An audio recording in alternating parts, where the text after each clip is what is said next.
नमस्कार दोस्तों, आप सभी का स्वागत है आपके अपने YouTube चैनल मानव जीवन में। दोस्तों, लाइफ में सभी आगे बढ़ना चाहते हैं और लाइफ में आगे बढ़ने के लिए हमें रोज ही कुछ नया सीखना चाहिए और आगे बढ़ना चाहिए। तो चलिए आज की प्रस्तुति शुरू करते हैं। 11 काला तिल के दाने वाला उपाय जरूर करना चाहिए, जो कि पंडित जी ने अपनी अभी की ही कथा में यहाँ पर बताया हुआ है।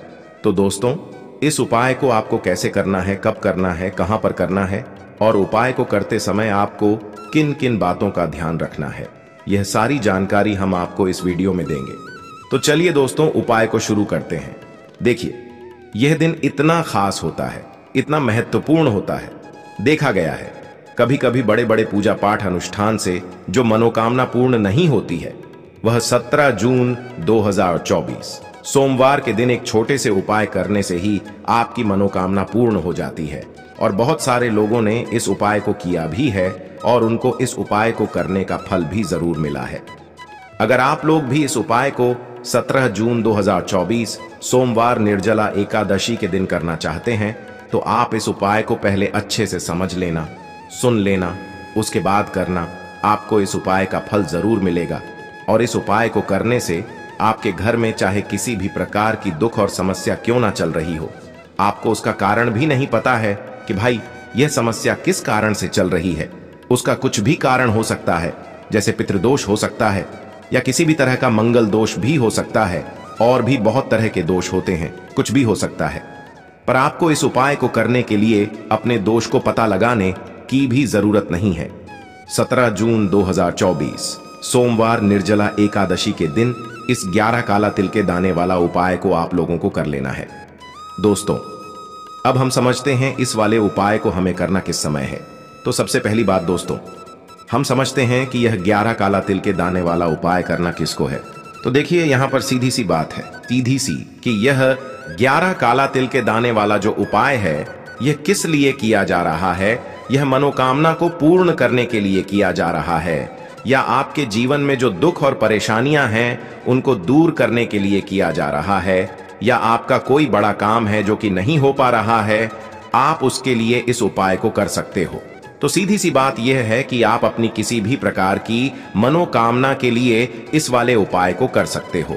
तो यह उपाय वह व्यक्ति कर सकता है जिस व्यक्ति को अपनी किसी भी प्रकार की मनोकामना हमारे चैनल भगवान शिव जी से पूर्ण करवानी हो। और अगर कोई भी माताएं बहनें जो है अपने घर की सुख और शांति के लिए, घर में धन समृद्धि को बढ़ाने के लिए वाला उपाय करना चाहती हैं, तो घर की जो बड़ी माताएं बहनें होंगी, वह इस 11 काला तिल के दाने वाला उपाय को विशेष रूप से करें। क्योंकि माताएं बहनें घर की लक्ष्मी होती हैं, और जब घर की लक्ष्मी कोई विशेष उपाय करती है तो उसका फल ही बहुत जल्दी मिल जाता है और बहुत बड़ा होकर मिलता है। अन्यथा इस उपाय को कोई भी व्यक्ति कर सकता है, चाहे वह बड़ा हो, चाहे वह छोटा हो, चाहे वह बच्चा हो। जिस व्यक्ति को यह 11 काला तिल के दाने वाला उपाय समझ आ गया, वह व्यक्ति इस 11 काला तिल के दाने वाला उपाय को सोमवार के दिन जरूर करें, क्योंकि उसको इस उपाय को फल बहुत ही जल्दी मिल जाएगा। क्योंकि सोमवार के दिन भगवान शिव जी बहुत आसानी से प्रसन्न हो जाते हैं। तो आइए अब हम समझते हैं कि इस 11 काला तिल के दाने वाला उपाय को आपको करना कैसे है, और इस उपाय को करने का जो समय है वह क्या है। तो देखिए, इस 17 जून 2024 सोमवार के दिन किए जाने वाले यह 11 काला तिल के दाने वाला उपाय जो उपाय है, यह मुख्य रूप से सुबह के समय होगा। किस समय होगा? सुबह के समय होगा। आपको कोशिश यही करनी है कि सुबह के समय हम इस 11 काला तिल के दाने वाला उपाय को कर लें। पर किसी कारणवश अगर आप सुबह इस उपाय को ना कर पाओ, आपको कहीं काम से जाना हो या किसी और काम की वजह से आप उपाय को ना कर पाओ, तो आपके पास फिर दूसरा मौका रहेगा, जो कि शाम के समय का रहेगा, प्रदोष काल का रहेगा।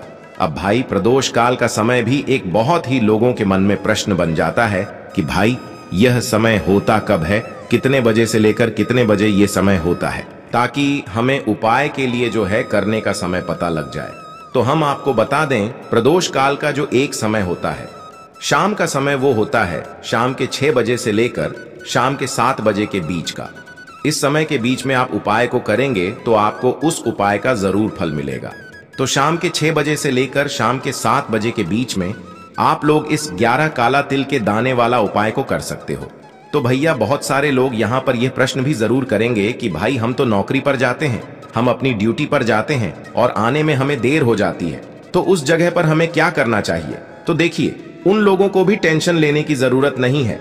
अगर आप लोग इस उपाय को शाम के समय प्रदोष काल में कर रहे हैं और अगर आप आने में देरी भी हो जाती है, आपको आने में 7 बजे तक आप नहीं पहुंच पाते हो, तो भाई आप 7 या रात 8 बजे तक भी अगर उपाय को करोगे तो भी चल जाएगा। और अगर इससे भी थोड़ा देर हो जाती तो भी आप उपाय को कर सकते हो, क्योंकि सोमवार का दिन है। यह दिन बहुत ही कम आता है पूरे साल भर में, इसलिए जब आपको मौका मिल जाए, जब आप इस उपाय को जरूर कर लेना। कोई भी उपाय हो, आप कभी भी कर सकते हो। 17 जून 2024 सोमवार निर्जला एकादशी के दिन बस कोशिश करना कि समय के थोड़ा अंतर्गत ही कर लो, पर किसी कारणवश अगर ना कर पाओ तो फिर आप थोड़ा देरी से भी कर सकते हो। आपको उपाय का फल जरूर मिलेगा। अगर आपके जीवन में बहुत ज्यादा समस्याएं चल रही हैं, लड़ाई झगड़ों से आप बहुत ज्यादा परेशान हो चुके हैं, कर्ज लगातार बढ़ता जा रहा है, कर्ज आप चुका नहीं पा रहे हैं, तो पूज्य गुरुजी ने कहा कि इस 17 जून 2024 सोमवार निर्जला एकादशी की तिथि में आप सिर्फ यह काले तिल वाले उपाय करिएगा। इससे आपके जीवन के सारे संकट समाप्त हो जाएंगे। तो चलिए जानते हैं गुरुजी द्वारा बताए गए सबसे पहले उपाय के बारे में। लेकिन उससे पहले एक प्रार्थना, अगर आप चैनल पर नए हैं तो कृपया चैनल को सब्सक्राइब अवश्य कर लें। देखिए, इस वीडियो में हम लोग पूज्य गुरुजी द्वारा बताए गए कुछ बहुत ही खास उपायों के बारे में जानेंगे। यह उपाय आपको सिर्फ और सिर्फ एकादशी की तिथि में ही करने चाहिए।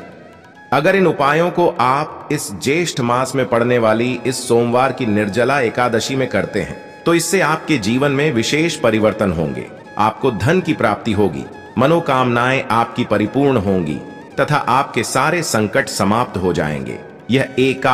यह ज्येष्ठ मास में ने वाली निर्जला एकादशी हम सभी के लिए बहुत ही खास है। तो चलिए जानते हैं पूज्य गुरुजी द्वारा बताए गए सबसे पहले उपाय के बारे में।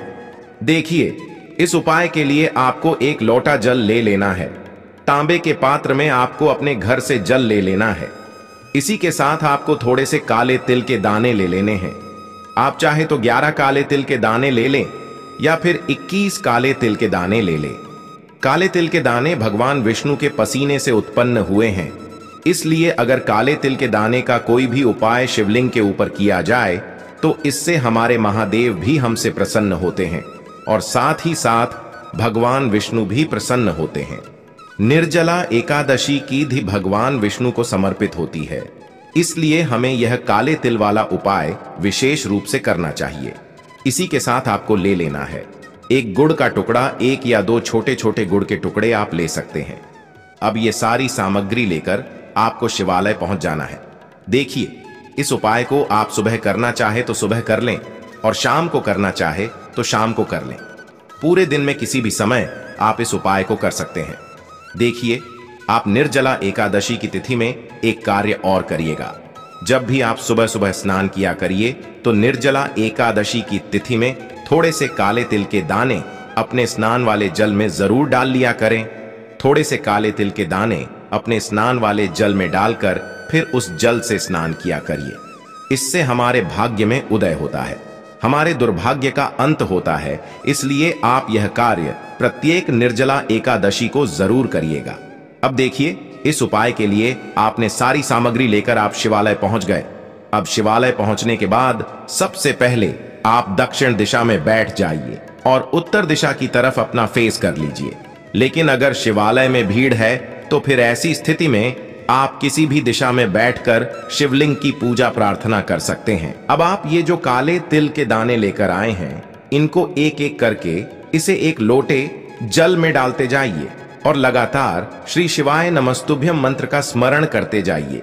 एक काले तिल के दाने को एक लोटे जल में डालिए, श्री शिवाय नमस्तुभ्यम मंत्र बोलिए, फिर काला तिल का दाना डालिए, श्री शिवाय नमस्तुभ्यम मंत्र बोलिए। ऐसे ही आपको ये पूरे 11 काले तिल के दाने डाल देने हैं और 11 बार श्री शिवाय नमस्तुभ्यम मंत्र का स्मरण कर लेना है।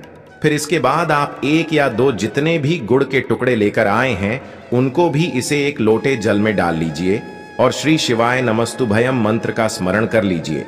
अब आपका यह एक लोटे जल का मिश्रण तैयार हो गया है। इस एक लोटे जल के मिश्रण को आप धीरे धीरे शिवलिंग के ऊपर समर्पित करते जाइए और लगातार श्री शिवाय नमस्तुभ्यम मंत्र का स्मरण करते जाइए। पूज्य गुरुजी हमेशा अपनी शिव महापुराण की कथा में कहते हैं कि जल आपको बिल्कुल धीरे धीरे समर्पित करना चाहिए और जल समर्पित करते हुए आप कम से कम 11 बार श्री शिवाय नमः सभ्य मंत्र का स्मरण जरूर करिएगा। इसके बाद आपके जीवन में जो कर्ज की समस्या चल रही है, आपके जीवन में जो भी समस्याएं चल रही हैं, उनको दूर करने की आप महादेव से प्रार्थना कर लीजिए। देखिए, जो गुण होता है वो हमारे जीवन में तेज की वृद्धि करता है, ओज तेज की प्राप्ति करवाता है। इसलिए ये गुण आपके जीवन को तेज में ही बनाएगा और यह काले तिल आपके जीवन में धन धान्य की प्राप्ति करवाएंगे, जिससे आपका सारा कर्ज समाप्त होगा। और पूज्य गुरुजी कहते हैं कि अगर हम लोग निर्जला एकादशी में इस उपाय को करते हैं तो हमें विशेष रूप से भगवान विष्णु की तथा महादेव की एक साथ कृपा प्राप्त होती है। इसलिए आप इस निर्जला एकादशी की तिथि में इस उपाय को जरूर करिएगा। अब जानते हैं गुरुजी द्वारा बताए गए दूसरे खास उपाय के बारे में। इस उपाय के लिए आपको सिर्फ और सिर्फ एक रोटी ले लेनी है। रोटी आप अपने घर पर जो भी बनाते हैं उसमें से आपको एक रोटी ले लेनी है। इसी के साथ आपको 1 या 2 गुड़ के टुकड़े ले लेने हैं और फिर से थोड़े से काले तिल ले लेने हैं। काले तिल आप चाहे तो 1 मुट्ठी भर कर ले सकते हैं या फिर आधी मुट्ठी भर कर ले सकते हैं। जितने भी काले तिल आप ले सके उतने ले लें और इस गुड़ के टुकड़े को और इन काले तिल के दानों को आप इस रोटी के ऊपर रख लीजिए। देखिए, रोटी के ऊपर इनको रखकर आप इस रोटी को चाहे मोड़ लें या फिर किसी भी प्रकार से इस रोटी को आप गाय माता को खिला दीजिए।